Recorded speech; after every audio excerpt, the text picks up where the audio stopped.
Las 6:01 damos comienzo a este pleno ordinario del mes de junio. Como primer punto del día es la aprobación, si procede, del acta de la sesión del 30 de mayo del 24. ¿Alguna cosa sobre el acta? Pues la damos por aprobada. Pasamos al punto 2 y al punto 3, que van unidos, que son la modificación del artículo 37 y el artículo 36 de las bases reguladoras del procedimiento de concesión de subvenciones del Gobierno vasco al barrio de Goicolarra y de las subvenciones europeas Next Generation para el barrio de Goicolarra también. Como ya se comentó en la comisión, pues esto es para posibilitar o para que tengan más facilidades los propietarios con las subvenciones y no tengan que adelantar dinero, vamos. No sé si queréis hacer alguna intervención sobre el asunto. H. Bildu. Pues pasamos a la votación del punto 2 primero. PS. A favor. A favor. Alde. Alde. Alde. Alde. Alde. Alde.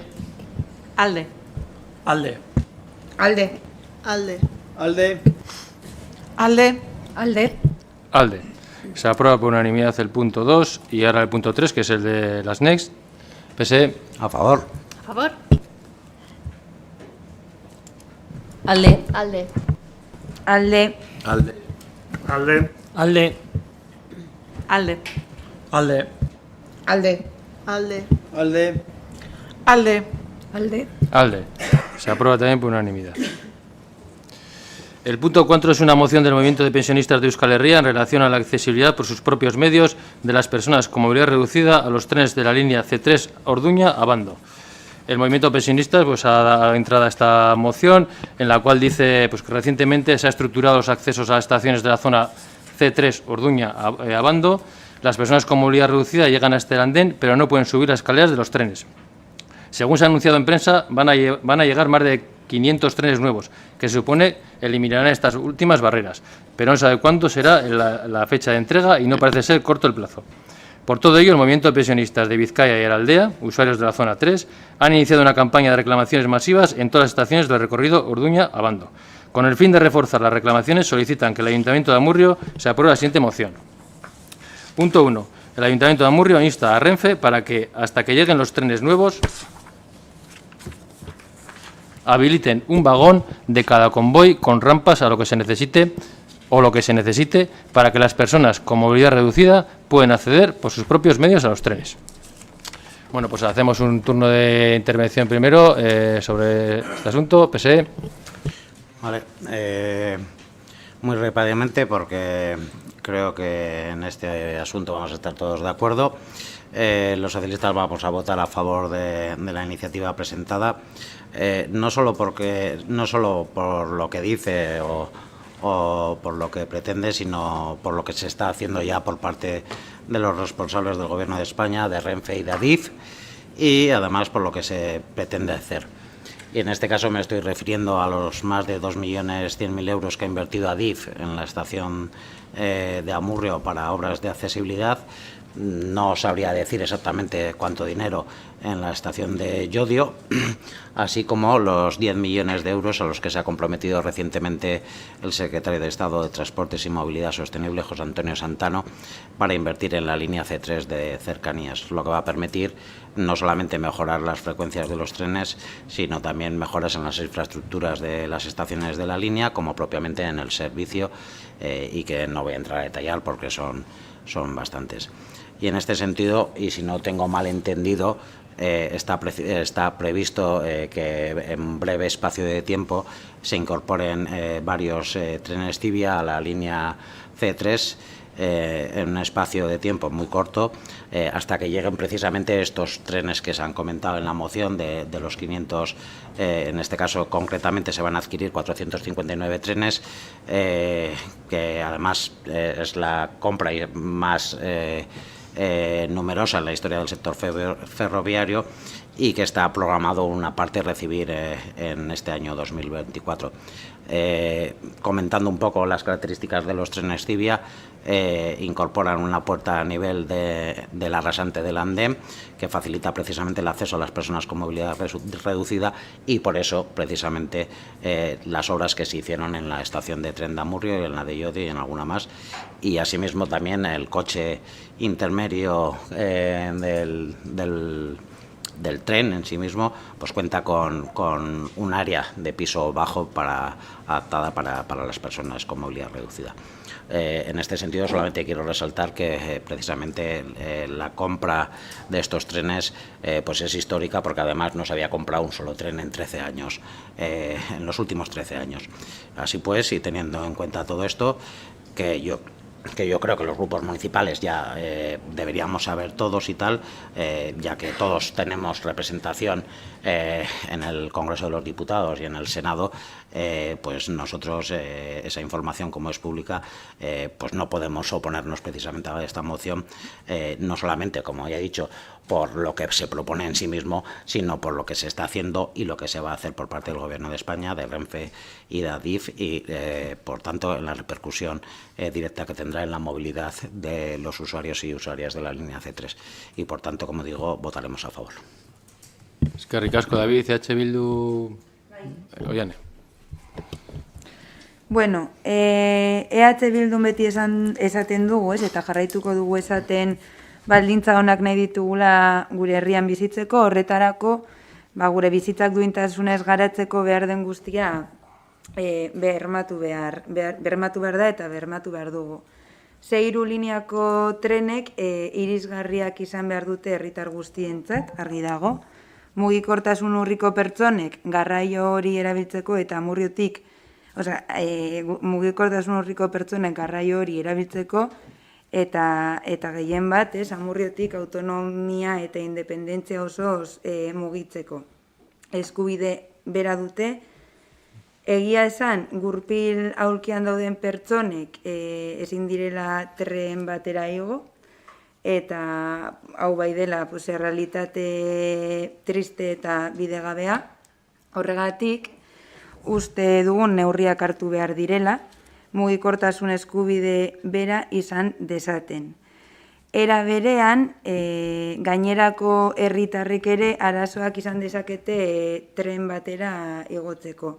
Ez bakarrik mugikortasun urriko pertsonek, adibidez, pertsona helduek, gero pertsona bakar batek zailtasunak izan dezakere bai, erosketa orga edo haurtzo baten orga igotzeko, orduan hori ere da ikusteko. Eta, bueno, guk ere bai, EH Bilduk mozio hau aurrera ateratzea nahi dugu, mozioan jartzen duen moduan konboi bakoitzeko bagoi bat egokituz, arrapalak edo behar dena jarriz, guztiontzat irisgarriak izan daitezen.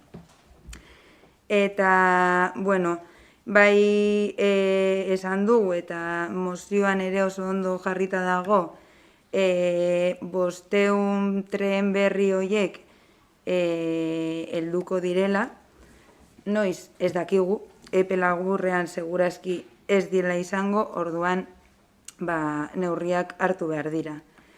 Eta gero ere bai esan, posten garela, mozioa, falta da oraindik EAJ-PNV, baina mozioa aurrera ateratzea.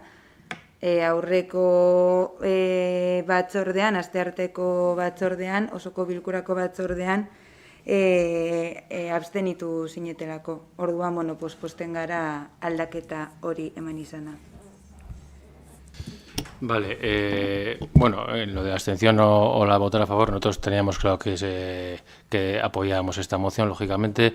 Estamos de acuerdo con los dos grupos que han intervenido, tanto David como Iane, pues que por un lado es un trabajo que viene ya de largo, que nuestro grupo en el Senado, con Maribel Vaquero a la cabeza, pues ya llegó a un acuerdo presupuestario para hacer accesible todas las estaciones de la línea Orduña-Bilbao, y hace más de un mes también se pusieron en contacto con nosotros para decir que ya estaban también en marcha lo del tema de los nuevos trenes o convoys, o no sé cómo se dice, para que puedan ser accesibles, porque es verdad que las estaciones son accesibles, pero lo que es el tren no. Entonces, bueno, pues nosotros, nuestro grupo, lógicamente va a votar a favor. Estamos de acuerdo con las dos cosas que han dicho los grupos, y también quería un poco reivindicar o poner en valor esa lucha también que empezó pues Marisa Goicoechea en Orduña, ¿no?, hace ya años, pues para que hoy en día pues sea posible que nuestra línea sea accesible. Un segundo turno de intervención. No, reafirmar, creo que además que es de justicia, ¿no?, en este caso a todas las personas de la cuadrilla y de la comarca, precisamente remarcar y darle las gracias a la persona que has mencionado de Orduña, porque viene luchando desde hace tiempo por habilitar por solucionar este tipo de situaciones.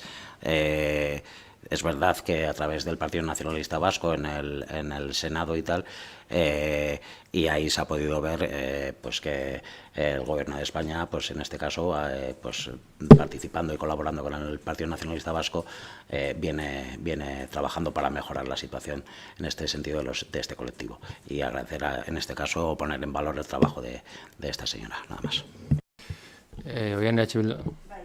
Bueno, esango dut, gehituko dut, martxoan Bizkaiko eta Aiaraldeako pentsionisten mugimenduak martxoan hasi zuten dinamika, pues, esan behar dugula, EH Bildutik babestu dugula, non irisgarritasuna eskatzen duten erreklamazio horriak betetzen, eta jakina dinamika honetan parte hartzera animatzen ditugula herritar guztiak.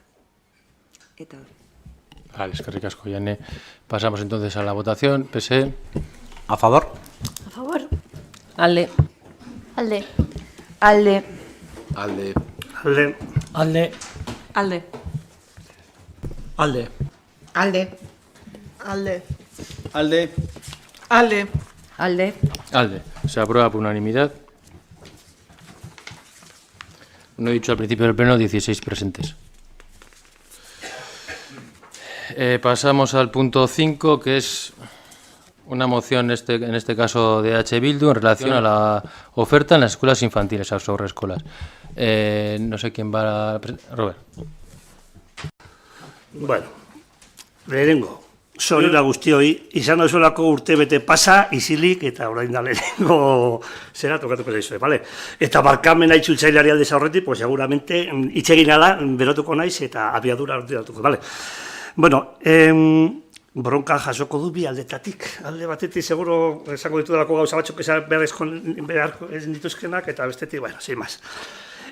Kronologia pizka bat, hau nahikoari joango da, badakizue ikusi dituzue bi hauek, eta oso politiko profesional dira, itxura polita, eta bueno, gauza politasko, baina gero igual behar dena da, meneo gehiago, bale? Labek aurketu zuen mozioa otsailean, eta bueno, ikusita 2023-2024an doainik eskainiko zela zerbitzu hau, eta orduan aurre ikusten zuten, matrikulazioa igoko zela, bilo bat, eta gero denborak esan digu, ala izan dela, ezta? Orduan, okerez banago bozera mailen mailan edo tratatu zen gai hau, eta utzi genuen pasatzen, bueno, sin más. Baina, gero, lau hilabete pasatu dira, eta maiatzaren erdialdean edo, berriro proposatekun ezartzea, guk ere aurreikusten genuelako problemak egongo zirela, ezta? Orduan, ekainaren 10ean okerez banago matrikulazio garaia bukatu zen, eta hor datu batzuak agertzen dira, 27 matrikula egon zirela, eta karo, tantakan 7 eta tipitapan 8 plaza zirela, 7 gehi 8 12 kanpoan geratuko ziren. Vale. Honen aurrean, udal teknikaria, hezkuntzako udal teknikaria joan zen uste dut aurreskolakoen gana, eta beraiekin bilera bat izan ostean, badiru ezuela oso ondo ulertu, edo ez dakiz, orduan, txerrari tokatu zitzaion zezen hau adarretatik hartzea, eta elkartu zinen antzadenez, aurreskolakoekin, eta egoeraren berri izateko. Vale. Hori, ekainaren 17an okerez banago, eta 18an, justu egun baberan dago, implikatutako familia horiekin izan zeruten bilera bat. Eta ordurako ja, egun bakar batean denako konta zegoen. Ze proposamen, ze konponbide proposatu duzue? Ez dakit nola etxeren, bateratxe gelak, edo elkartxe gelak, edo elkarketa gelak. Hori da, adin ezberdinetako umeak batera sartxea gela berean. Eta hori mundillo honetan gabitzan pizka bat badakigu ze gora bera dakarren honek, hauko beto, klaro. baina, gero, adin batek behar ditu gauza batzuk, behar batzuk, eta beste batzuk. Ordan badakigu ume txikiak, eta nik hau badakit lehenengo eskutik, ni mundu autaribili reserako denbora pilo bat, ez? Batzu behar dute gauza bat, 5-6 hilabeteko umea gauza bada, beste urte bateko beste gauza bat, orduan, hone guztiak, elkarketa gela hauek, ondo daude momentu batean, bote prontoan osoari ibilizareta, eta oso ondo konponduta dago nolabait, baina ez du betetzen beretan kalitatearen, zerbitzuaren kalitatearen kaltetan doa hau. Zergatik, langileak, printzipioz, eta hauek jaiko dute oso ondo, ezin dira behar bezala egon, ume txikiak behar ezberdina delako eta movimenta handia dagoelako bertan. Bestetik, umeak eta familiak badakizue, guraso garen guztiok, beste batzu bidean zaudetenak, Soriona, por cierto, beste taldek, eza? Eta, hor badakigu, kalitatea, zerbitzuaren kalitatea, okerrera doala. Ondo dago, oso ondo dago, momentu batean, konpoketa hori, baina, horrek esan behar dugu, ez gaudela oso ados honekin, batetik 2024an jaioko diren ume guztiek ez daukatelako bermatuta matrikulatu ahal izango direnik. Horientzat ez dago kontemplatuta tokirik. Eta gure ustez, hori da, ez dakit, planifikazio falta, edo kudeaketa eskasa, edo nahi duzuen bezala dituzten, bale. Patxuergoak jendea edo profesional onak ebintzen ditu, baina igual udalaren ardura da azpiegitura onak eskintzea. Dena gela berean egotea, ez dugu ikusten ondo, ez? Eta orduan, honen aurrean gure proposamena da, jarraipen batzorde bat osatzea. Jarraipen batzorde horretan egongo lirateke hizkuntza udalteknikaria, haurreskoletako koordinatzaileak eta ordezkari politikok edo baten bat gehiago egona zen. Jarraipen batzorde hori gure ustez izan zen hezkuntza batzordea. Hezkuntza batzordea deitu gabe dago urritik eta ez dago funtzionalitatean duen. Hor izango zen hitz egitea, aurreikustea, zer izango lirateke, zeintzuk izango lirateke honen funtzioak, kontrola pizka bat, jaio berrien kontrola, eta hori bermatu azpiegitura zen nola dauden, ze behar dagoen, apur bat, jarraipen batzorde bat izena berak esaten duena. Eta maiztasun jakin batekin, ez dakinik 3 hilabetean behin, edo horrek esartu lirateke, guraso, nik ez dakit, baina igual momentu batean, jake batzordeak ez daka funtzio gehiagirik eta hemen gatzuk daude, eta kasualitatez gai honetan, eta niri dagokidanean, honetan ere zer gehiago jakin dezaket, eta momentu prest gaude aportatzeko, eta ja kritika alde hortatik, gauza pasatzen dira behar diren batzordetatik, eta gurea kontenidori gabe dago. Eta horrea proposatu nahi dugun gauza bakarra printzipioz, ez? Sin más. Vale, ahora pasamos a otra de intervención, pero Robert, lo que traemos hoy es la moción de estos puntos que se van a aprobar hoy. Otra propuesta puede ser interesante, pero bueno, no vamos a aprobar esa propuesta, porque lo que se te ha dictaminado es la moción que se dictaminó en el Pleno, ¿vale? Me explico, ¿no? En la Comisión de Asuntos del Pleno. Me parece una propuesta que puede ser buena y se tratará y la trataremos en las comisiones. Pero hoy lo que viene aquí es... No sé si las queréis leer literalmente, un poco en esencia, sé que has dicho lo que viene a pedir también lo que es la moción, pero bueno, ahí es bastante extensa, con hasta el punto E. No sé si la queréis leer literalmente o pasamos un turno de intervención y hablamos un poco sobre el fondo. Sí, pues PSE. Bueno, yo creo en este caso nos remitimos a las explicaciones que va a aportar en este caso la concejala de Educación. Vale, pues Arantzazu. Vale. Guk ere gobernu taldeak bat egiten du umeek lehen haurtzaroko hezkuntza eta zaintza eskuragarriak eta kalitate honekoak izateko duten eskubidearen aldarrikapenarekin. Eta hori dela eta horren hildora ibili gara lanean azken hilabetetan eta espreski azken hilabete honetan, ez?